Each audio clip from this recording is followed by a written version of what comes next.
Está no ar mais um LMcast. E antes de começar o programa, eu gostaria de agradecer aos meus apoiadores, sem eles nada disso seria possível. Poço Advogados, Renave Fácil, Alamo, Aege Mídia e Gabriel Santos, personal trainer. E apresentar agora para vocês meu convidado muito especial, que vai enriquecer muito esse programa, é o meu amigo Renato Mascarello, um dos nomes mais renomados da culinária japonesa no Brasil. Renato, vou deixar se apresentar, falar um pouquinho de você, falar da sua trajetória, até mesmo porque o programa não é meu, é seu. Muito obrigado e também te dar aqui uma lembrança em nome da LM Automóveis, da LM Muito obrigado. Cash. E aí agora o microfone é seu, Renato. Bom, para quem não me conhece, Renato Mascarello, carioca, tenho quase 18 anos de culinária japonesa, né? E passei por poucos restaurantes, mas foram muito tempo nesses poucos restaurantes e que me deram bastante bagagem para chegar onde eu cheguei hoje. E estou muito feliz de estar aqui compartilhando com vocês, com a Bárbara, com você, agradecer pelo convite. Estou bem feliz mesmo. É eu que agradeço. E aí você falou da Bárbara, eu também vou falar que agora é companheira do lado de cá. Vocês que me acompanham já viram ela do lado de lá da mesa, agora ela está aqui somando comigo do lado de cá. A gente vai bater um papo bem legal. E aí, assim, para a gente começar, quando você começou na trajetória, que você entrou de verdade dentro de uma cozinha, qual foi o primeiro choque de realidade que você teve que falou assim, cara, agora é sério? Então, eu comecei na gastronomia japonesa no Kone Store, né? Na temaqueria. Logo no início, 2009 e tudo mais. Então aquilo ali ainda não era, como é que eu posso falar? Não era um restaurante japonês completo, né? Com todas as características que a gente vê hoje. Era voltada para um público e ali eu fui aprendendo algumas coisas e eu sempre tive em mente eu só conseguiria mudar minha posição se eu estudasse, se eu alcançasse um degrau maior. Então fui para São Paulo com um ano de temaqueria, né, de cone, nas minhas férias. Estudei, fiquei uma semana lá trabalhando. Paguei para trabalhar no restaurante, né, que era o curso. O curso você tinha um dia teórico e 6 dias dentro da cozinha trabalhando como auxiliar de sushi man. E aquilo ali já foi um choque. Quando eu voltei, eu falei, cara, eu não quero mais ficar no cone, eu quero procurar uma casa, um restaurante japonês. E aí eu fui parar no Tenkai, né? Que na época tinha 35 anos, né? O dono era o César Hask. E ali foi um choque de realidade. Porque eu tinha 3 chefes, né?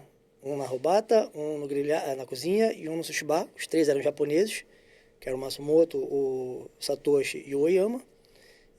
Tinham ingredientes que eu nunca tinha visto na minha vida, iguarias, e técnicas que eu ainda só anos depois eu fui entender melhor estudando elas, né?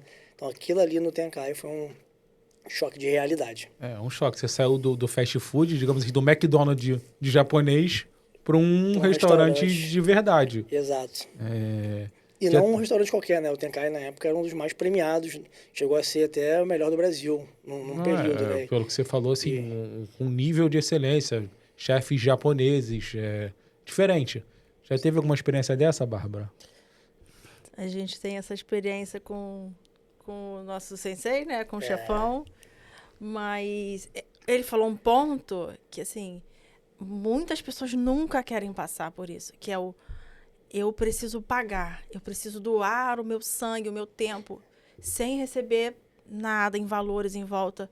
Porque o maior bem, o que a gente tem de mais caro hoje é o conhecimento. exato. E muitas vezes as pessoas não querem trabalhar só para ganhar conhecimento. É pagar o preço, né, que a gente fala. Isso. É muito difícil. É, Assim, a pessoa dá o sangue para receber conhecimento. e isso que você falou é bem legal, porque eu, já no Tenkai, como auxiliar, eu queria muito aprender a limpar peixe. Só que lá, eu não tinha experiência ainda para poder fazer. Só que o Oyama, né, um dos chefes, ele falou, ó, se você quiser aprender peixe, eu te ensino. No Tenkai no centro. Aí eu falei, tá bom, como é que a gente faz? Você chega lá às 5 horas da manhã. Aí eu falei, fudeu. Desculpa pelo palavrão, Não mas precisa pedir desculpa. é porque eu É a saía linguagem por da volta. cozinha. Eu saía por volta de 1h, 1h30 da manhã, de Ipanema. Chegava em casa por volta das 3 e tinha que estar às 5 no centro. E assim, eu não ganhava hora extra, não ganhava nada por isso. Era assim, literalmente o que a Bárbara falou. Eu estava me doando para receber esse conhecimento. Então eu ficava lá de 5 às 8, abrindo peixe, aprendendo a abrir peixe. Foi assim por meses.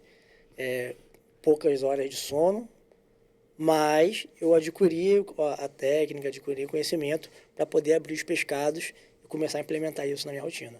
Assim, você falou que tem etapas, né, na culinária japonesa. Você começa fazendo uma coisa, depois vai para outra e vai evoluindo. Você não começa logo fazendo tudo. E a gente estava falando antes dele chegar aqui daquele restaurante no metrô, que eu acho que é justamente isso. A pessoa começa lá no arroz. O giro. Do giro. Começa fazendo só arroz. Fica, eu acho que 1 ano fazendo só arroz. Na real, você começa cortando legume. Exato. O arroz já é mais avançado, mas a pessoa fica muito tempo fazendo só uma coisa. Como se fosse uma linha de montagem, se a gente for comparar com uma indústria. Uma produção. Uma produção. É um pouco assim, são gerações diferentes, né? E necessidades diferentes. Então, hoje tem muito mais restaurante japonês do que tinha antigamente. Uns de alta gastronomia, outro mais popular, outro mais comercial. E a necessidade de mão de obra, ela é alta em todos os restaurantes. Então, às vezes não, né? Hoje em dia, pula-se muito etapas e a pessoa vira o que eu chamo de Sushi Man Express, porque a pessoa tem 1 ano e é Sushi Man, 1 ano e meio é Sushi Man. Eu passei 6 anos como auxiliar e não é porque eu não tinha capacidade. Porque quando eu treinava, o Sushi Man chegava pro restaurante, o chefe falava, Renato, dá o passo a passo a ele. E o cara perguntava, pô, quantos anos você tem de Sushi Man? Eu falava, não, eu sou auxiliar. Eu falava, caraca, você é auxiliar? Eu falei, Então, assim, eu fiquei meses cortando cebolinha, lavando parceria, ralando gengibre na mão naquela época. A gente não comprava pronto, né? Ralava na mão o gengibre. Fazia de sumar, ou na benrina, ou na faca, mas é isso, eu fiquei, como ela falou, meses só em legumes, até eu poder lavar o arroz, cozinhar o arroz, fazer o molho do arroz, entendeu? Então, assim, aí depois do arroz, depois de quase 1 ano insistindo, pegar no peixe. Então, antigamente era mais demorado, vocês se tornaram um sushi man, mas você se tornava um sushi man completo. Sim, que passou por todas as etapas. Viveu cada momento no tempo que tinha que viver, fez do jeito certo, digamos assim. Você fez as etapas e eu acho que além de te dar ser completo como sushi man, isso acaba trazendo uma certa humildade, te torna um ser humano por ter vivido todas as etapas, ter feito tudo isso, por ter passado, você vai... Né, quando você chega ao sushi man, você vai olhar para o rapaz, para a pessoa que está ali fazendo o que você já fez, você vai entender ele e tratar ele de uma maneira mais humana. Isso cria um ser humano melhor, na minha visão. É isso. Mas nem todos estão dispostos a dedicar o tempo para aprender. E aí é o que a gente se esbarra na contratação. Período de experiência, a pessoa... eu não faço faxina. Eu não lavo as coisas. Eu sei limpar peixe, mas só salmão. Eu não faço arroz porque lá no outro restaurante tinha gente que fazia. Eu falo, então tá bom, você consegue chegar um pouco mais cedo para eu te ensinar? Para você fazer? Não posso, meu horário é tal. Então, isso é uma barreira hoje em dia. Sim. Né, essa dedicação de tempo. Mas, por outro lado, tem gente que quer aprender e isso me deixa muito feliz, porque às vezes eu dou algum treinamento, eu dou algumas aulazinhas, não para profissionais, mas para clientes, né, para fazer em casa e tudo mais. Mas vira e mexe, algum outro colega de trabalho pede uma dica, uma ajuda, e eu estou sempre à disposição. Isso é muito legal. E aí, agora, Bárbara, vamos tocar essa parte aí, que você vai começar a pegar uma parte mais técnica. Então, o que eu posso te perguntar? No oriental, na culinária japonesa, detalha tudo. Mas qual a técnica que você achou que foi mais difícil de você dominar desde o início, assim? Cara, são várias etapas, né? E cada etapa é uma novidade, cada novidade tem o seu grau de dificuldade. Mas um que eu me lembro, que eu me recordo muito bem, eu trabalhava no restaurante que já fechou, que era o Ki, na Fonte da Saudade. Já tinha quase 10 anos de experiência. E como a demanda do restaurante é ser rápido, ser ágil, você faz os movimentos de qualquer jeito, porque você tem que entregar o sharidama, né? O bolinho de arroz e o peixinho em cima para montar o nigiri rápido. Então você fazia e entregava. E aí eu falei, não, eu vou fazer o jeito certo. botei na minha cabeça que ia fazer do jeito certo. Kotega Eixi, que era uma técnica, Tatega Eixi, que é outra técnica, e Rotega Eixi, que era outra técnica. Eu vou fazer do jeito certo. E aí, tipo assim, enquanto meus colegas faziam 5 sushis, eu fazia 1. Num restaurante cheio, e o pessoal olhava pra minha cara e reclamava. Eu falava, calma, tô treinando. E fazia. Pô, Renata, acelera aí. Eu falei, calma, tô treinando. Hoje, naturalmente, já faço. O que eu faço mais rápido é o Tatega Eixi, que você pega o netai, né, o peixe, e joga por cima do charidama e monta. Então, esse eu faço muito mais rápido. Porque eu fui praticando, mas no início, fazer os nigiris com os movimentos de mão correto foi muito difícil. E eu tive bastante pressão externa, né, dos colegas de trabalho, falando assim, não precisa fazer do jeito correto, só tem que ser rápido. Eu falava, não, cara, eu quero fazer do jeito correto, é meu, eu quero aprender do jeito correto. Mas aí isso que você fez lá atrás, talvez tenha te trago para o tempo de hoje, pro que a culinária japonesa de alto padrão hoje pede, que é um serviço mais exclusivo, mais devagar, mais bem montado, feito com mais qualidade, porque você atende principalmente de maneira quase que individual e está montando para aquela pessoa, para aquele grupo pequeno de pessoas. Exato. E depois de muitos anos eu vim entender que sushi é calma, sushi é técnica, é respiração, é atenção, é cuidado. É diferente de um restaurante badalado, lotado e correria e pauleira. E para gente que está do lado de cá do balcão enquanto cliente, hoje essa experiência do com calma, do com técnica, de montar ali uma peça ou 2 peças de maneira individual e oferecer e explicar a peça, explicar a técnica que foi usada, qual é o peixe, qual é o tempero, isso pra gente tem muito valor. Né? Porque hoje em dia as pessoas se interessam mais, querem saber mais. E hoje em dia o acesso também está muito mais... eu comecei no sushi em 2009. Eu vim começar a estudar para valer os conhecimentos japoneses, tipo 2015, 2016, quando alguns professores vieram do Japão para cá. Entendeu? Então, assim, antigamente também não tinha tanto vídeo no YouTube, aí tinha a barreira da língua, tanto vídeo traduzido, não tinha livros, ou se você conseguia livros, tem uns livros antigos, mas tudo em japonês. E aí eu ficava vendo as figuras e tentando replicar aquilo ali mais ou menos. Então, antigamente estudar era muito mais difícil. Hoje em dia é mais fácil. Só que assim, é mais fácil você estudar porque tem muito acesso, tem muita informação à disposição, mas nem toda informação é verdade. E aí tem muita gente que fica curiosa e fica perguntando.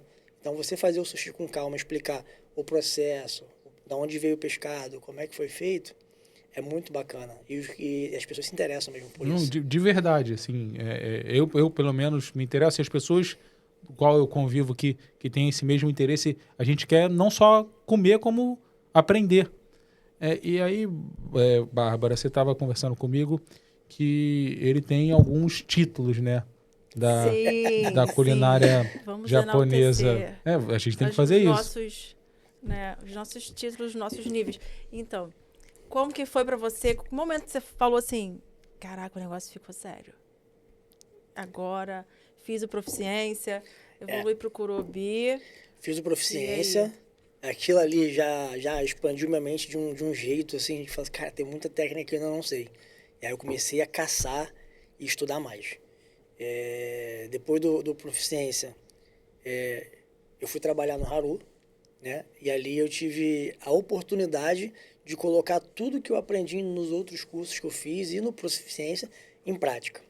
E ali naquele período ali de restaurante, eu fiz a prova do Kuruobi, primeira prova no Brasil, em São Paulo. Infelizmente, não consegui a faixa preta, né, o Kuruobi, mas eu fiquei num nível bem alto, fiquei feliz com o resultado e só me deu vontade de estudar mais, né, que é o Midori Obi, a faixa verde, nível 2. Então, daqui mais uns 2 níveis eu chego na preta. E eu estou trabalhando e estudando para isso.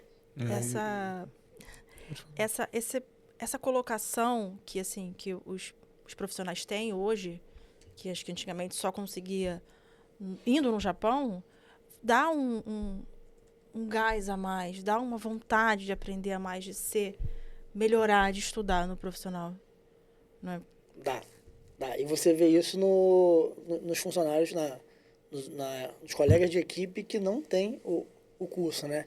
Chefe, qual curso eu posso fazer? Chefe, eu quero fazer proficiência, me ajuda a estudar, me ajuda a me preparar, sei o quê. Qual é a melhor faca para eu comprar, para eu começar?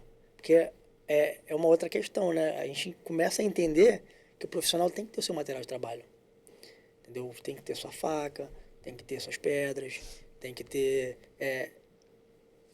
N acessórios, né? Seu máquina de areia, sua esteirinha, para você poder exercer a sua função em qualquer lugar que você for. E aí a galera, antigamente, tipo assim, o restaurante não tem faca, então não tem como eu trabalhar. Você tem que me dar uma faca para eu trabalhar. E graças a Deus está se perdendo. As pessoas já estão comprando as facas, já estão cuidando com mais zelo, afiando, comprando a pedra.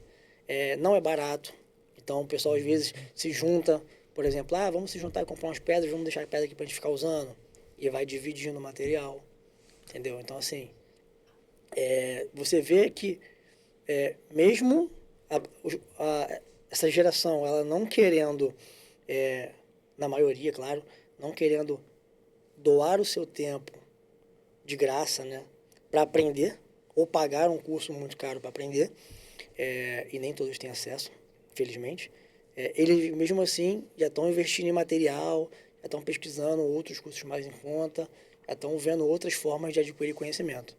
Tem gente que me manda mensagem que fala assim, eu não tenho dinheiro para fazer um curso, mas eu queria trabalhar com você. Vocês estão precisando de sushi man? Para eu ir pegando as técnicas com você? E aí, quando eu estou precisando, eu falo, cara, estou precisando, vem, só vem. Manda teu currículo, vou mandar enviar para o RH e a gente vê a contratação. Assim, quem ganha, no geral, quem ganha com isso é o consumidor. Sim. Porque desde 2015 para cá, pelo menos no Rio de Janeiro, o nível da comida oriental, do japonês em si, elevou muito. Eu acho que, vou falar como cliente, como consumidor, o nível elevou muito, e aí com isso, com esse nível que elevou muito, o cliente também se adaptou. O cliente também ficou mais exigente, e o cliente ele também não aceita mais o comum. Exatamente. E quer ver uma coisa bem bacana que eu estava reparando? Teve um boom de rodízio. Sim. Em todo lugar. E assim, ali eu acredito que é humanamente impossível, com um número reduzido de funcionários, manter a qualidade e exercer as técnicas corretas para entregar um sushi de alto padrão no rodízio. Dá para fazer um sushi gostoso, dá para fazer uma comida de qualidade, com arroz bem feito, com peixe bem armazenado, dá. Mas assim, é loucura. Eu trabalhei 3 meses no rodízio e eu vi o quanto é loucura. Sim, é loucura. E muita coisa, assim, é deixado pronto, né? Para dar conta da demanda.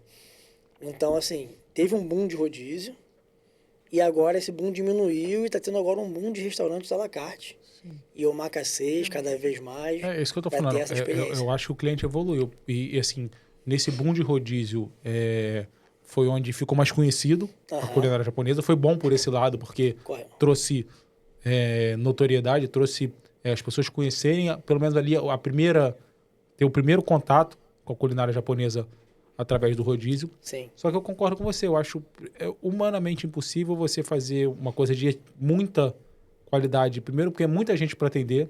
Tem que ser rápido. O rodízio. E, assim, eu acho uma outra coisa que eu penso também, tirando algumas raras exceções, é difícil ganhar dinheiro com rodízio. É uma luta. Verdade. Uma coisa que me pega muito no rodízio é que, por exemplo, a legislação diz que o peixe tem que ficar na geladeira de 0 a 4 graus. Beleza, concordo plenamente. Só que o chari, quando vai para a geladeira, ele perde muita qualidade. Então, se você faz os mates para deixar adiantado, porque vai vir alguém vai pedir 10, vai pedir 50, e você tem que cortar na hora, então você deixa uma quantidade pronta. Esse mate vai para a geladeira, peixe e arroz.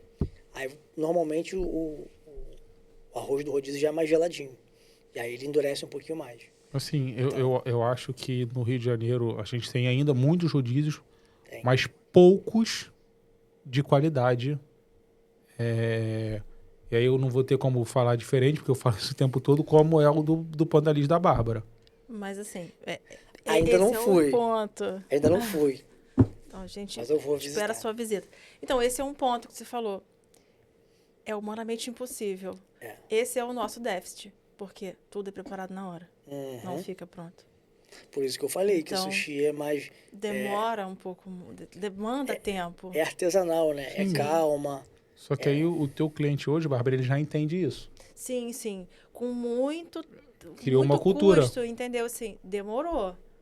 Mas é diferente. O chari veio com temperatura corporal, um pouco mais quentinho. O cliente, ué, é quente? Isso é muito legal. Quando você fala para o cliente que o arroz não é gelado, explode a cabeça. Nossa. E além disso, além da sua qualidade do seu arroz ser diferente de qualquer outro rodízio convencional, e você aplicar uma qualidade muito boa, você sai fora da caixa do que os rodízios entregam. Sim. Porque o rodízio entrega atum, salmão, peixe branco. Uhum. Hot, joey. A Bárbara entrega um butar, um kimchi, entrega coisas que você não está acostumado a comer num rodízio convencional. Onigiri. Onigiri. Onigiri, cara. Legal. Onigiri. Engraçado que o onigiri tá cada vez mais popular, né? Sim, esse é um ponto, né? Com a evolução, o cliente pede novos sabores. O público pede outras coisas e vai evoluindo, né? Sim, e isso é muito legal porque aí você pode fazer outras coisas. É. Você pode sair do convencional É. e criar essa cultura no consumidor, que é uma coisa que você faz, é uma coisa que ela faz, é uma coisa que isso é muito legal, criar uma cultura diferente no cliente, dele ir buscar novos gostos, novas coisas e não ficar só naquela coisa do status do salmão, salmão, salmão. Que eu acho que no boom do japonês era o salmão. Todo mundo queria comer salmão e hot.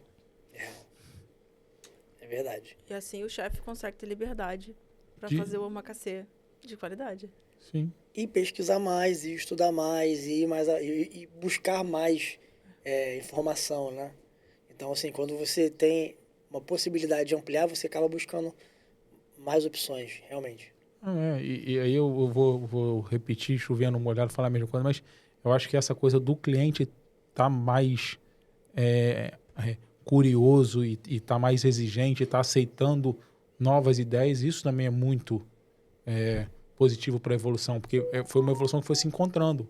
Vocês foram estudando, foram aprendendo, foram evoluindo, e a gente veio aceitando essa evolução e comprando essa ideia desse novo momento da culinária japonesa de não focar tanto em status,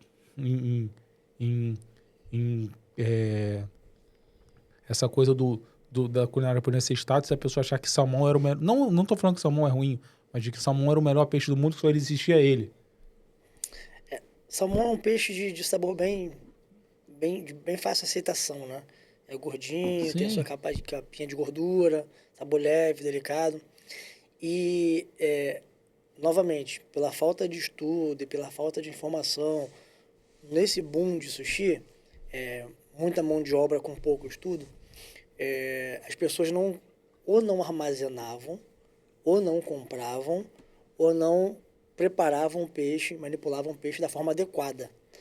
E aí, realmente, porque assim, é uma coisa que eu ouvi há anos, tipo assim, não gosto do peixe com gosto de peixe, não gosto do peixe com gosto forte, sei que, mas ele só vai ter esse sabor forte se ele não estiver muito fresco, se ele for manipulado de forma errada, ficar muito tempo exposto, ou se ele for acondicionado de maneira incorreta. Então, assim, aí você estuda, você começa a ver, você começa a cobrar algumas coisas, por exemplo, numa peixaria, o ideal é que ter um ar-condicionado, igual uma garefe, para manipular a carne, temperatura baixa. Peixe ali, balcão refrigerado, você manipula o peixe, cobre ele, gaveta, geladeira. Para ele não perder temperatura, né? E aí você mantém o máximo do sabor, do frescor do peixe. E sem contar que, assim, a gente aqui também, enquanto consumidor, escutava, não sei se era verdade ou não, mas que muitos desses estabelecimentos, para tentar aumentar talvez a margem de lucro ou fazer um preço mais convidativo para o cliente, entregava a truta salmonada. Já vi. Já vi você. Tem esse folclore, né? Tem esse folclore. Não, ó, Tem. assim, eu trabalhei no Cone, né? Então lá eles tinham o salmão e estava escrito no cardápio. E tinha o Steelhead Salmon, que era a truta salmonada. Mas estava escrito O que era com salmão estava na descrição e o que era com truta salmonada também estava na descrição. Só que tinha muitos restaurantes que usavam truta E era isso. e era isso. Era comum. Né? É, Já é, fazendo extra num restaurante, né, na Zona Sul, chegou uma caixa de peixe, o pessoal manipulou, fui pro sushi bar, olhei pra vitrine e falei, que legal, vocês trabalham com truta? Não. Trabalha, truta. Não, esse é salmão. Eu falei, não é, cara, é truta. Pega um salmão daquela vitrine lá. Pegou o salmão, botei os dois assim, ó. Tá vendo aqui? A gordura mais grossa. Cadê a gordura desse peixe? Esse peixe tá magro. Então assim, tá vendo esse aqui laranja clarinho? Tá vendo esse aqui mais avermelhado? Então, salmão, truta salmonada. Aí o rapaz falou assim, não, a nota veio salmão. E aí ele foi ver... Então assim, ninguém do restaurante, nem o funcionário que manipulou, que ele achou que era um salmão pequeno, nem o gerente que comprou, nem o dono, ninguém sabia a diferença também. Então assim, algumas vezes era por maldade e outras vezes por não conhecer. E nesse caso aí da falta de conhecimento, o restaurante estava levando prejuízo, pagando por um produto que não era. Quando você vai trabalhando com pescado por muito tempo, você acaba identificando só de olhar, né? Você olha o peixe e fala assim, opa, esse peixe é truta. E aí nesse novo movimento, o que eu tenho percebido que tem acontecido muito é a aceitação da parte do cliente de peixes menos, digamos assim, glamurosos e mais convencionais do dia a dia do brasileiro. Eu costumo chamar de peixes do litoral. Eu falo assim, hoje a gente vai trabalhar com uma seleção de pescados do nosso litoral. Tem um ponto, assim, que eu acho que vale a pergunta para todo chefe. Quão paciência e você tem para educar o cliente? Porque, às vezes, por exemplo, no nigiri no sushi, né? Tem o shiai, que é aquela parte marronzinha que a gente gosta de deixar na lateral. Tem muito cliente que acha que é pele. Ou que, para educar o cliente, assim, para fazer ele... Não, abre seu coração, experimenta esse sushi de sardinha. Quando você tá no balcão... Hoje tem sardinha. Quando você tá no balcão, é mais fácil. O cliente que senta no balcão, ele é curioso. Isso. Ele não quer só comer, ele quer ver, ele quer perguntar. Ele quer viver aquilo. Ele quer ter aquela experiência. Então, se você tá no balcão, é mais fácil você explicar, você falar, isso aqui é uma capinha de gordura, isso aqui é um músculo sanguíneo, isso aqui é a característica desse peixe. E aí a pessoa prova e acaba gostando. Né? Dois fatos engraçados que aconteceram comigo. Né? Os dois no balcão. Eu estava com uma seleção muito bacana de pesca local, né? Peixes do nosso litoral e atuns. Tinha bluefin, tinha atum do Rio de Janeiro, tinha atum do Nordeste e tinha 8 variedades de pesca local. E aí a cliente chegou e falou, vocês vão ter foie gras hoje? Eu falei, não vamos ter foie gras. Mas vocês vão ter caviar? Eu falei, também não teremos caviar hoje. Vamos ter ovas de peixe voador, que é do litoral do Nordeste. Aí ela, peixe voador? Pô, vocês vão ter ova de salmão? Eu falei, vou ter um pouquinho de ova de salmão. Pelo menos, porque eu tô vendo que vocês não tem nada de iguaria. Aí eu falei assim, olha, seria bacana a senhora experimentar, se não quiser também não tem problema, mas seria bacana a senhora experimentar, porque a gente tem uma quantidade muito grande de peixes no litoral do Rio de Janeiro. E assim, a gente, se for nomear, a gente não lembra de 10 na hora. Mas a gente tem uma variedade muito grande. Ela deu o braço a torcer, experimentou, gostou. Aí no finalzinho ela até brincou assim, falou assim, nem senti falta do foie gras. Mas você pensa em botar na próxima vez, mais pra frente, mas estava muito gostoso. E uma outra situação bem legal também, primeira experiência de uma cliente no Omakase, e ela falou, minha primeira vez, eu queria te pedir um favor. Aí eu falei, se eu tiver ao meu alcance, eu faço. Você pode maçaricar tudo, que eu não como cru. Eu respirei fundo, pensei. Eu falei assim, então vamos fazer o seguinte, você me faz um favor e eu te faço um favor. Aí ela, tá bom, eu falei assim, eu vou servindo cru até você falar que não consegue comer. E aí eu fecho o olho e maçarico pra você se você não conseguir comer. Aí ela comeu o primeiro, comeu o segundo, ela tava bem do meu ladinho, então eu pude dar maior atenção pra ela, conversar, explicar o peixe, fiz vários cortezinhos, microcortes no pescado para ele ficar bem macio. E aí ela experimentou, foi até o final, e ela falou, chefe, nem parece peixe cru. Eu falei, como assim não parece? Não, porque eu comi em outros lugares e tinha um gosto forte, você estava bem delicado, o arroz estava quentinho, estava muito gostoso. Parabéns. E isso é muito bacana, mas a gente só consegue isso no balcão. Sim. Ou se eu toda hora o chefe ficar saindo para levar o prato à mesa e explicar o prato, que é mais difícil. Não, bem mais difícil. Na experiência do balcão, você consegue dar mais atenção e fazer essa coisa artesanal, individualizada para a pessoa. É. Isso tem um valor. Sim, tem um valor. Não digo valor monetário, tem um valor de dedicação, de tempo, de Sim, cuidado, sim. de Isso- técnica. Isso, para o cliente, ele aumenta a percepção da experiência. Total. Ele fala que, nossa, fui no balcão, fui do chefe Renato, e ele parou, me explicou. E isso eu tento passar. Passo isso muito pro meu irmão, pro Juan, que eu brinco com ele que ele tem... Hoje eu saí do Canoa, né? E o Juan ficou como chefe do Canoa. Então ele pegou ali um período muito mais curto do que o meu e chegou ao nível de chefe. Eu brinco com ele que eu desbravei o caminho e ele veio seguindo atrás. Mas no início dele, ele queria me bater, porque era sofrido também. Eu falo assim, vamos treinar peixe. Aí ele sentava, ele chegava no sushi bar, ele era auxiliar de serviços gerais, queria aprender o sushi bar. Eu falei assim, chega 2 horas mais cedo para você praticar. Vamos limpar peixe. Aí ele, tá, o que você vai limpar? Tem 40 quilos ali, pode limpar. Aí ele, pô, essa é exploração. E ficava. Aí ele ficava bolado comigo, ficava o dia inteiro sem falar comigo. Aí, exploração, não sei o quê. Vamos limpar salmão. Tá bom, tem 5 caixas lá, pode limpar. Sozinho, sozinho. Daqui a pouco eu mando alguém pra te ajudar. E ele ficava, pô, você tá me explorando, você tá abusando. Mas assim, foi um início muito difícil, que hoje ele domina várias técnicas. Então ele já fez o Proficiência também, ele já fez a maioria dos cursos, com o Nakahara, né, com o Sensei, na Nagoya. E esse mesmo treinamento que eu dei para ele, eu tento dar para outras pessoas também, né? Então tem o Daniel, que segue a mesma linha de sushi que eu faço, o Juan, e alguns outros que me pedem ajuda, se eu tiver tempo, eu dou esse treinamento. E assim,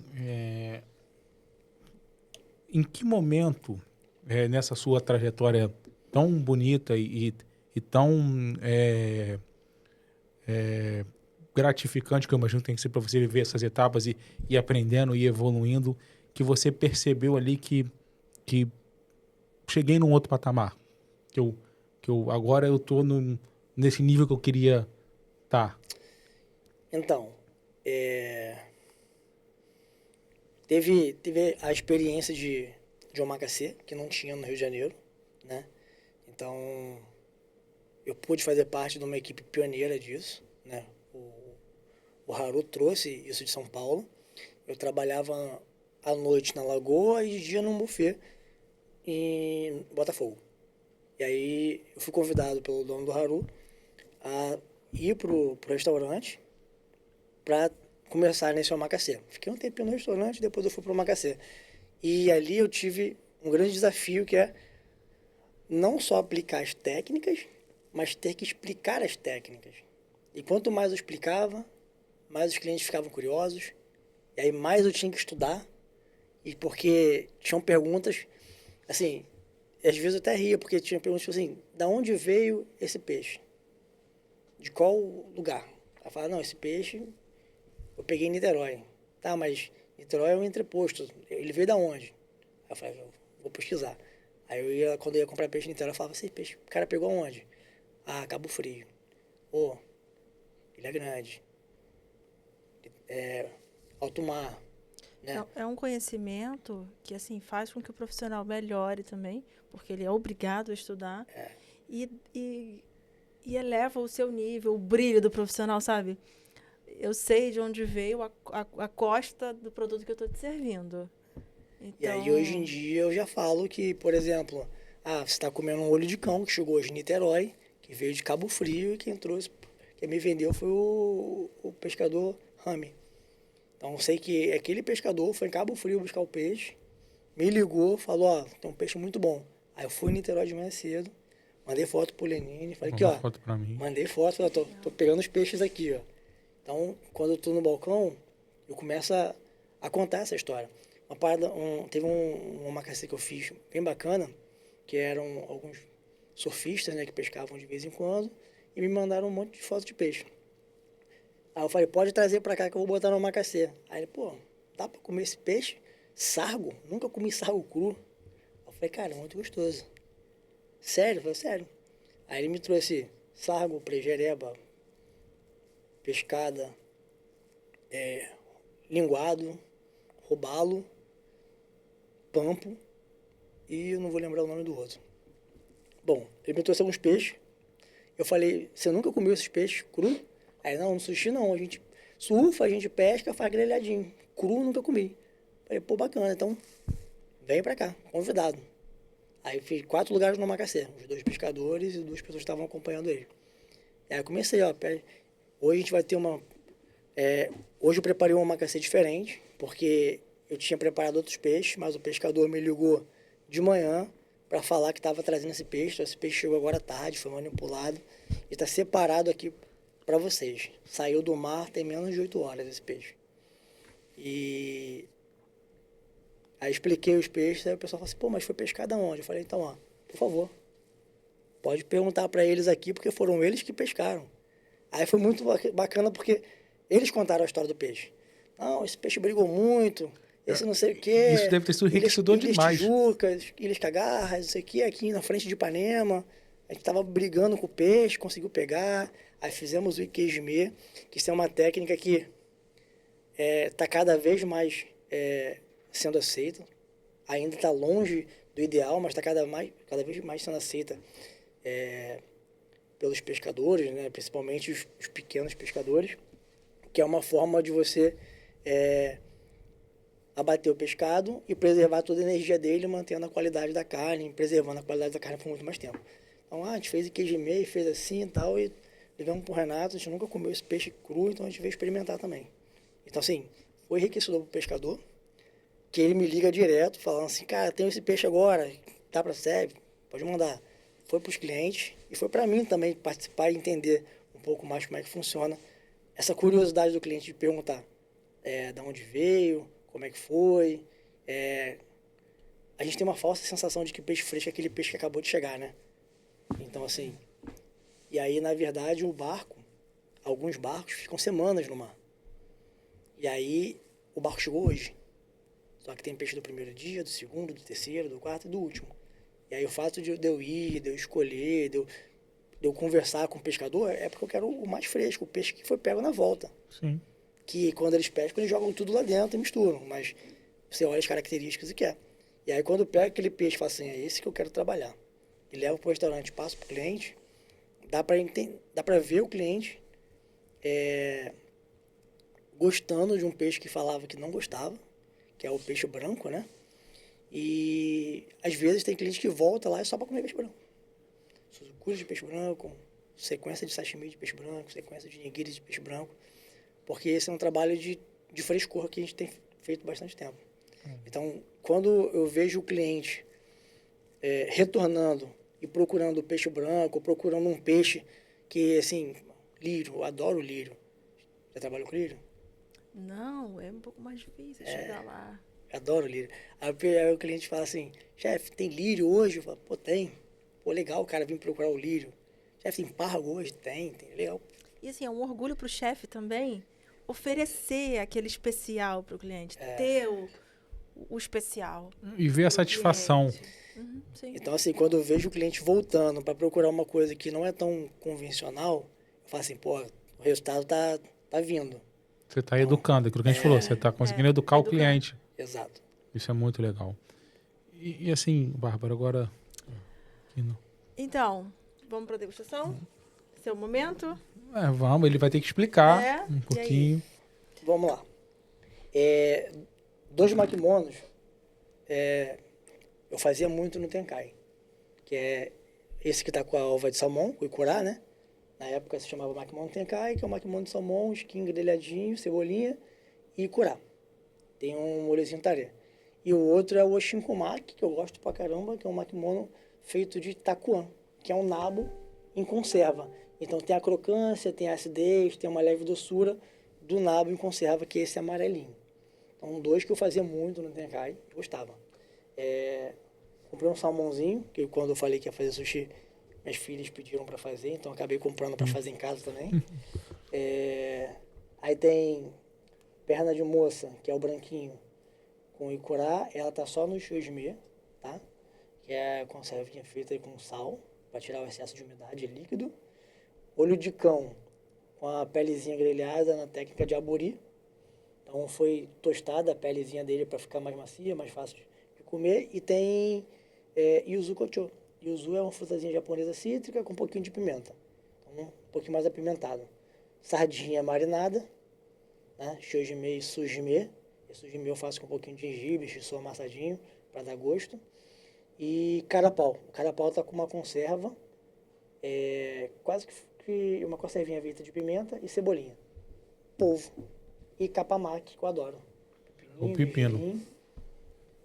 Assim, eu adoro comer sushi. Eu como salmão, atum, peixe, tudo. Mas os mais simples, pra mim, são os mais gostosos. Eu tentei achar natô, só que eu não consegui. Ia fazer um natomaki. Que Natô seria? é o grão de soja fermentado. Eu não sei se você já viu na internet. É muito hypado, né? Vamos provar o pior feijão do mundo, que eles falam que é feijão. É um grão de soja super fermentado. E aí, lembrando que fermentação é quase que uma decomposição controlada, né? Então, assim, tá num processo de decomposição controlada. E ali ele tá com bastante, como eu posso dizer? Bastante ligado, né? Bastante liga, né? Viscoso. E aí você tempera, vem com um molho ponzo, uma caracha, uma mostardinha, cebolinha, e você começa a mexer. E quanto mais mexe, é pior que baba de quiabo, fica muito assim, sabe? E aí você pega aquela bem viscoso, aquele feijão, que tem um cheiro forte, mas eu acho muito gostoso.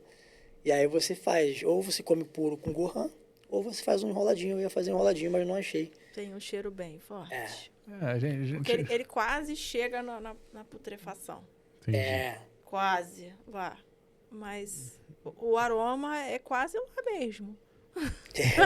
É quase Engraçado, lá. são poucas pessoas que gostam, eu adoro aquilo ali. Pouquíssimas pessoas gostam. Eu acho que vai ser uma coisa que, assim, se eu for comparar uma coisa que eu tô acostumado, seria aqueles queijos que estão bem lá no final, aquele... Acho que um pouco mais. Mais que aquele queijo, porque os queijos são bem fortes. Passa um pouquinho Passa mais. um pouco. Passa. Passa. Eu queria ter trazido, mas... A gente sabe que quando é a coisa do jeito que você falou que você faz, tem que ser com a coisa que está disponível. Nem sempre tudo vai estar disponível. Vamos, Claro. Bárbara.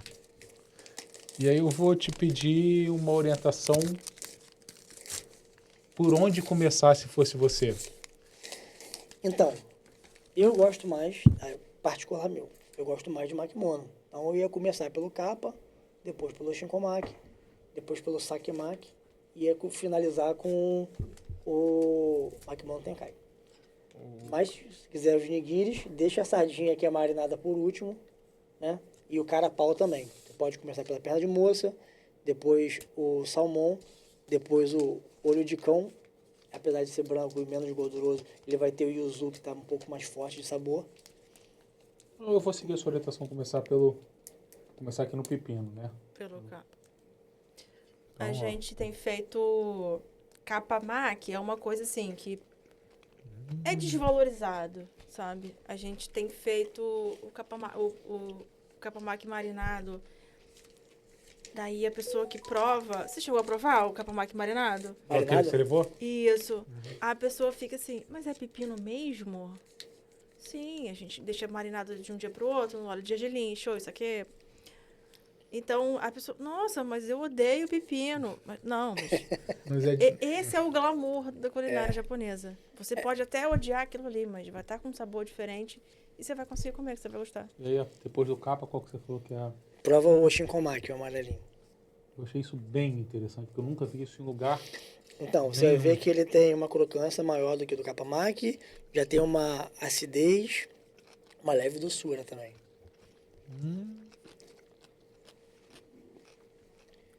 E tem uma pimenta muito gostosa. muito boa. Aquela pimenta que você sente ela e depois ela vem, ela volta, mas sem tomar demais o gosto, né? Eu posso tirar a licença poética para não seguir a regra? Pode, claro. Então eu vou seguir. Não E seguir aí, a ordem. e aí o próximo seria esse aqui. Esse makimono, Sim. certo? Então eu vou seguir. Bom, né? Legal. Assim, enquanto a gente está degustando, mas para continuar o papo, para também eles não verem só, ficar vendo a gente só comendo. Assim, hoje dentro da sua cozinha, o que é inaceitável para você? Cara, fazer algo errado por preguiça. Eu entendo assim, Besteira. eu entendo que a culinária japonesa é bastante complexa. Eu entendo que, apesar de ter várias informações, internet, em livros, ser muito mais acessível do que era antes, ainda assim tem um pouco de dificuldade. E eu entendo que as pessoas são suscetíveis a erros. Ponto. Errou porque não sabe, errou porque tá despreparado, errou porque não tem prática. Ok. Senta, a gente conversa, a gente pratica e a gente corrige. Errou porque quer ser mais rápido, errou porque deu um jeitinho e não sei o que, adaptou. Eu não consigo mais trabalhar dessa forma. Então, eu chamo a pessoa, explico uma, explico duas e não explico três. Então, vamos praticar a forma correta. Até porque, cara, é peixe cru. Então, aqui, a chance de dar uma merda é muito grande. Sim. E você fazendo todos os processos certinhos, se a pessoa tiver mal da barriga, se a pessoa encheu a cara em algum lugar e depois foi comer um sushi e depois passou mal, a culpa 99% das vezes cai no sushi. A pessoa foi pra praia, bebeu o mate, que é gostoso pra caramba, é feito daquela maneira extremamente higiênica. Comeu aquele milho, Comeu milho, espetinho de comeu camarão, e a culpa é do aí Japão. encheu a cara, foi no restaurante à noite, a culpa é do sushi. Então, assim, fazer de qualquer jeito, ou bolar os procedimentos que tem que ser feitos porque quer, ou porque acha que vai ser mais rápido, ou vai ganhar alguma vantagem, não aceito. Porque isso aqui eu amo fazer sushi e eu sei a responsabilidade que é com a saúde das pessoas. E Assim, você, a segurança alimentar. e você sabe, de novo, o preço que você pagou para chegar até aí, o quanto foi trabalhoso, o quanto foi desgastante. E aí você vê uma pessoa na sua profissão que você tanto se dedicou para chegar, tratando ela com pouco respeito, Com desdém. com desdém, imagino... É difícil. Puxando esse gancho, como é que funciona hoje para o chefe lidar com o erro e como chegar na pessoa que fez o erro, no auxiliar? Porque, assim, os mais novos hoje não aguentam tomar um esporro. É difícil. Não aguentam tomar uma chicotada. E a gente tem histórias dos mais antigos que tomavam com a quina da faca. Ainda mais se você falar que esses antigos eram japoneses. Então, exatamente. Isso é muito sim. legal, porque eu passei por isso. Nessa escola de japoneses que eu tive, assim, eu vi o chefe, não aconteceu comigo, mas eu vi o chefe arremessar um prato que estava errado em cima de um funcionário.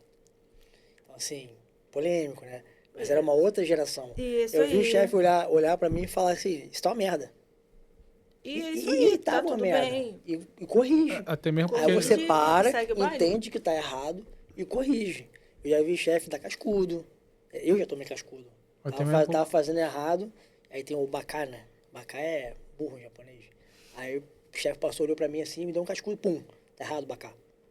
Aí eu olhava assim, tá errado por quê? Aí tomei outro cascudo. Pergunta pra ele. Aí o cara foi lá, o outro sushi man me explicou e eu corrigi. Então, é uma outra época. Sim, a gente está falando de um povo extremamente exigente com a perfeição. Exatamente. E hoje a gente vai falar uma coisa ou outra, as pessoas levam aquilo como pessoal e acham que é implicância. Mas eu vou falar para você, isso não é exclusividade do mercado de trabalho da culinária. Eu sei. Isso é Essa geração. dessa geração. É porque, assim, vou falar uma coisa muito polêmica agora, mas é porque faltou esse limite de pai e mãe Concordo, em casa. concordo. E essa frustração do pai e da mãe querer frustrar o filho, falar não, e falar tá errado, e falar faz, me obedece, sei o quê. E Isso não existe mais. não existe. Hoje a gente tem esse problema do pai e mãe não pôr limite, e quando o pai e mãe não pôr limite, a vida põe. E, assim, eu acho que tem um outro problema que chama rede social. Também. É tudo muito glamouroso. É tudo muito lindo. Todo mundo vai pra Disney, todo mundo é rico, todo mundo tem o carro do ano, a Ferrari, todo mundo... A vida do Instagram é linda. E assim, é muito glamouroso a vida na cozinha. Mas na linha de frente, Então, respondendo a pergunta da Bárbara, eu sou um cara muito pacífico, né? As pessoas falam que eu sou muito pacífico. Dificilmente eu levanto a voz com uma pessoa. Até porque eu passei por situações muito constrangedoras no decorrer da minha carreira e eu não gostaria de fazer que as pessoas passassem pelo que eu passei. Apesar de eu saber que o que eu passei me tornou o que eu sou hoje, né? Só que assim, tive momentos que eu pensei em desistir. E eu não sei se a pessoa vai pensar em desistir e vai desistir. Eu não quero ser a pessoa que fez ela desistir de uma carreira que eu admiro por conta da minha ignorância. Então, eu sou um cara muito pacífico. Normalmente, eu identifico, eu peço para a pessoa se afastar, eu corrijo se for uma saída de prato, uma montagem que eu preciso liberar rápido para o cliente, eu monto. Aí depois, no próximo, eu monto com ela, fazendo com ela, pergunto se ela entendeu. Eu monto de novo com ela e ela vai me cantando, né? Vai me ditando a montagem e eu vou fazendo. E aí agora eu deixo ela fazendo. E aí eu acompanho. E aí essa pessoa, esse treinamento ombro a ombro funciona muito. Eu falo assim, cara, tá errado, mas eu preciso que você preste atenção. É desse jeito. Ó, faz 1, 2, 3, 4. Montou. Certo? Vamos montar o próximo. Ó, mesmo pedido. Qual é a montagem? Aí é 1, 2, 3, 4. Beleza, então agora você já sabe porque você me falou, agora faz aí. E aí a pessoa vai trabalhando. Quando é alguma coisa mais séria, retiro ela da operação, vou para fora, vou para uma sala, vou para um canto, converso com essa pessoa, falo da seriedade, falo dos riscos. E, assim, sem ser estúpido, né, na forma de falar, mas fazendo com que ela entenda a seriedade. E qual é a seriedade do peixe cru? Você mata uma pessoa. Sim. Você mata uma pessoa. Dependendo, olha só, dependendo se a pessoa está com imunidade baixa, está com mais sensível com um determinado tipo de alimento, o alimento está ruim, ou começou a se decompor, e você não observou, se em vez de descartar, usou, porque qualquer motivo que seja, achou que deveria usar, a pessoa tem uma intoxicação e vai para o hospital, ela pode morrer. Sim. E eu falo assim, irmão, se a pessoa morrer, não sou eu que vou ser preso, não, é você. Então, se você não quiser ser preso, se você tem família, tem filho, tem marido, tem esposa, presta atenção, porque é muito grave. Então, eu vou te advertir aqui, verbalmente, pelo seu erro, porque o que você fez foi muito grave, e aí eu vou te acompanhar nos próximos, toda vez que sair esse pedido, sair esse processo, a gente refaz. Fora isso, quando erra um arroz, eu passo mal. Caraca.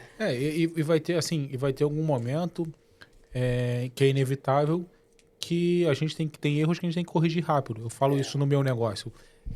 A gente tem que consertar erros rápidos. E alguns erros são desligamentos, inevitavelmente. Exato. E assim, eu como chefe, né?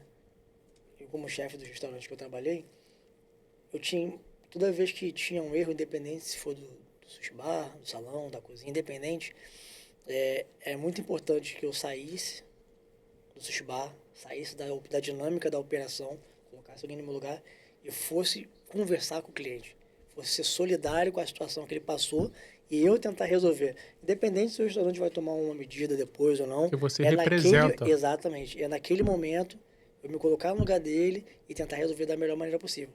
E isso reduzia muito o nível de insatisfação da pessoa. Porque você não se esconde. Você que representa o restaurante e você não foge do problema. Humaniza. Humaniza e Humaniza a sim, empresa. e além disso o mostra cuidado, mostra verdade, mostra que, olha, erramos sim, mas eu consigo consertar. E você dá a cara à tapa. É isso. Né? É isso. Isso é muito importante, seja onde estiver, onde você estiver. E assim, a gente tá. Nem parece, né? Mas já tá chegando quase no final. Caramba, foi rápido. É rápido, o papo é bom, é gostoso. E assim, eu aprendi muito sobre esse universo que a gente que está do outro lado do balcão muitas vezes não sabe. E aí eu acho que vai ser muito enriquecedor para quem É tá aquela coisa assistindo. da educação. Sim. Hoje, o chefe, ele precisa ser youtuber, ele precisa ser marketing, ele precisa ter rede social e tudo mais. Mas ajuda muito para educar o cliente. O cliente não achar que ele está comendo algo errado. Ou que ele não pode, assim, chegar no teu sushi bar e não sei comer de hashi. E agora? Será que o chefe vai me julgar? Sabe? Eu sou o primeiro a falar. Tem esse pensamento do cliente. Eu sou o primeiro a falar, ó, sushi, você pode comer com a mão à vontade. Sim. Seja no omakase, seja no combinado. Os sushis, tá liberado comer com a mão. Sim, hoje em dia a gente tem clips para adaptador, né? Para adaptar. Então tem várias formas. E é isso. É se colocar no lugar do próximo e tentar explicar da maneira mais tranquila possível. Eu não sei comer o sushi, você pode comer com a mão. O sashimi não, mas se você quiser eu te dou um clipe. Você quer um clipe? Posso amarrar um elástico para você, para ficar mais fácil para você pegar. Você quer? E aí a pessoa vai relaxando. Hoje, por exemplo, quando eu fui de manhã comprar os peixes, minhas filhas pediram para fazer sushi para ela. Aí eu fiz uma mesinha, né, para almoço. E aí minha caçula, que adora, meti a mão lá e comia direto. Isso aqui a mais velha falou com ela assim, usa o hashi. Aí ela, sushi se come com a mão. Ela vai pegar. Aí ela fala assim, pai, tá comendo com a mão. Mas sushi se come com a mão, tá certo. Não tá errada. Né? Sim. É o costume tradicional. E assim, eu acho que a gente falou muito disso, mas eu acho que para sintetizar, o que você entende como excelência dentro da profissão? Cara, excelência é uma coisa que todo mundo que se dedica, ele busca, mas não alcança. Então, para mim, excelência é alguma coisa que é inalcançável. Excelência é o processo. Você está todo dia pesquisando, todo dia estudando, todo dia se testando, todo dia aperfeiçoando. Você vai chegar ali, cada dia você melhora, mas está longe da perfeição. Cada dia você... Exemplo do Diro, que a gente falou do metrô, né? O cara tá com 100 anos, ainda trabalha. Ele é incansável. Ainda estuda. Ainda testa. Então, assim, se o cara que tem... Ele fala no vídeo dele, né, no filme dele, ele começou a trabalhar com sushi no restaurante japonês, fazendo as coisinhas lá de auxiliar, com 10 anos. Então, o cara tem 90 anos de experiência. Se o cara falou que tá longe da perfeição, eu com 18 estou muito mais longe ainda. Então, para mim, já vale como excelência se a pessoa tiver comprometimento. Mas é comprometimento mesmo, com a profissão, comprometimento com o restaurante. Eu conversei isso recente com a minha equipe. Quando eu comecei a trabalhar com sushi, que eu fui pro balcão, demorei 6 anos para ficar na frente do balcão, né, eu era auxiliar, mas quando eu fui pro balcão, a primeira coisa que eu fiz foi parar de jogar futebol. Aí, o que tem a ver? Eu falei, cara, eu jogava futebol no aterro. Se eu me machucar, eu vou perder minha vaga do balcão. E eu não, quero estar lá no balcão. Aí vai entrar outro auxiliar, porque eu tô uma semana com o pé inchado, que eu machuquei, você com não o joelho. volta. E aí... Pode ser que você não volte. Pode ser que eu não... É isso. Então, assim, o meu comprometimento com a empresa ou com a minha profissão é não fazer nada que vai prejudicar a minha empresa ou minha profissão. Então, eu gostava de andar de skate, dei uma parada. Os skates estão lá guardados lá em casa, minha filha que está usando hoje em dia. Então, coisas que em algum momento iriam me atrapalhar na profissão, eu abandonava. Então, esse era o meu compromisso com a minha profissão, que era o meu sustento, que é a coisa que eu gosto de fazer, que eu amo comer e tudo mais. Então, não precisa ser igual a mim, mas ter o compromisso de chegar no horário, ou de se dedicar um pouco mais fora do horário, não digo no restaurante, mas faz um curso, estuda, pega um livro, vai ler, vai na livraria, vai num sebo, compra um livro de alguma coisa. Abre mão de alguma coisa sua, pessoal, igual você falou, para comprar uma faca. Exato. Você vai ter que abrir mão de alguma coisa. Exato. E assim, eu acho muito legal, e aí eu quero fazer agora enaltecer, porque eu acho que tanto você quanto a Bárbara são apaixonados pelo que vocês fazem. A gente vê o olho brilhando. Gostar de assim, conversar de sushi. Eu lembro quando eu conheci a Bárbara, foi através de um concurso que teve lá na nossa cidade, que ela ganhou como o melhor restaurante e o melhor chefe. Quando ela ganhou isso, ela, assim, você via que ela estava feliz, que ela estava radiante, que aquilo teve um significado, uma importância. Sim. Porque era um concurso de culinária geral, era aberto. Aham. Tema livre. O oriental ganhar é completamente E assim, fora da curva. e um oriental, assim, e um oriental que está numa cidade de Nova Iguaçu, que é diferente de uma cidade do Rio de Janeiro, e ela ainda está com o restaurante dela fora do eixo Fora do centro. do Fora do centro, completamente, numa região sem demagogia, mais carente, com menos renda. Sim. Então, hoje em dia o Pandari se tornou um restaurante de destino, né? Então, as Sim. pessoas não Sim. estão num lugar, tem um sushi ali, eu vou comer. Não, vamos no Pandari. Estamos indo para ir no Pandalins. Exato, isso é muito bacana. Isso aí, entendi. Quando eu comecei, eu lembro de uma frase que eu falei pra minha esposa que é muito engraçado. Na época eu trabalhava no Outback, e aí eu recebi a proposta para trabalhar no Cone, e eu falei assim, vou sair do Outback e vou trabalhar no Cone. Aí ela, o que é Cone? Eu falei, comida japonesa. Aí ela, paga melhor? Eu falei, não sei, mas eu vou fazer sushi pra gente pra caraca. Vou poder fazer sushi, vou aprender a fazer. E é assim, eu tenho fotos no meu início, sushis horríveis, feios pra caramba, tudo torto, tudo mal feito. Mas é isso. Eu aprendi a fazer e eu praticava em casa. Eu adorava comer, então eu fazia makimono, eu fazia yakisoba, eu fazia sushi, eu fazia sashimi. E fazia assim, era maravilhoso, né? E Quando assim, eu fazia pro Vinícius, ele achava, nossa, que lindo! E era um horror. Então, é isso. Eu fazia um mesão, nossa, tudo torto. Eu olhava assim, nossa, tá muito feio. E o pessoal chegava e falava assim, nossa, que maravilha. Nossa, Renata arrasou, muito gostoso. Ó, vamos fazer todo mês, a gente vai fazer um pouco, vamos se juntar aqui, a gente compra o peixe, compra não sei o que, a gente fala. Histórias parecidas. Sim. Porque assim, o começo é muito precário, né? Então a gente tá descobrindo ainda onde vende as coisas, descobrindo como é que se faz. Então, assim, e quem não trabalha com isso nem sabe. Assim, eu te dou dinheiro, você vai lá, compra o peixe, a gente rateia, e não sei o que, você compra o arroz. E era feio. E era torto. E o makimono era um assim, outro maior, outro menor, a alga se abrindo. E o pessoal comia e falava assim, nossa, que delícia. Tá muito bom. Nossa, tá muito bom. Eu ia botar o Eu tô falando assim, Deus do céu, eu tô achando horrível. É isso. Assim, Descobrindo marcas também, porque há uns anos atrás não tinha. Não assim, tinha. é o que eu falei da última vez, a gente tá agora chegando no final. Eu quero te agradecer muito por ter aceito o convite. E aí vou deixar agora aberto para você dar a sua mensagem final, falar o que você quiser. Se quiser falar direto ali para sua câmera, aquela ali é a sua. Bom, primeiramente, dizer o quanto eu tô feliz de estar aqui. Feliz em ver a Bárbara, tem um tempão que a gente não se vê, né? Por enquanto, eu vou dar um spoiler que eu tô com um projeto que eu não posso revelar, mas tô com um projeto. Tô também fazendo alguns eventos. Então, quem quiser me seguir no Instagram é @RenatoMascarello. E aí eu tô fazendo omakasseis em casa, por enquanto.